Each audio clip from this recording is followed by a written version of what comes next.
বিএনপিকে মানুষ আসলে কেন ভোট দিবে? বিএনপি কি করেছে এমন যে বিএনপিকে মানুষের ভোট দিতে হবে?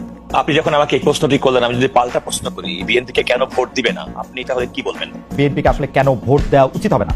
আমরা বিএনপির শাসনামল 2001 থেকে 2006 সাল যেটি দেখেছি সেটি দেখেছি ঘুষ দুর্নীতি দুঃশাসন অপশাসনের একটি মহোৎসব। দুর্নীতিতে চ্যাম্পিয়ন হতে দেখেছি আমরা বিএনপিকে। 10টা কষ্টের প্রবেশ দেখেছি, বিরোধী দলের নেতার সমাবেশে গ্রেনেড হামলা দেখেছি, তত্ত্বাবধায়ক সরকার ব্যবস্থা ধ্বংস করে একজন মাত্র বিচারককে প্রধান বিচারপতি এবং তত্ত্বাবধায়ক সরকার ব্যবস্থা প্রধান রাখার জন্য সংবিধান পরিবর্তন করতে দেখেছি।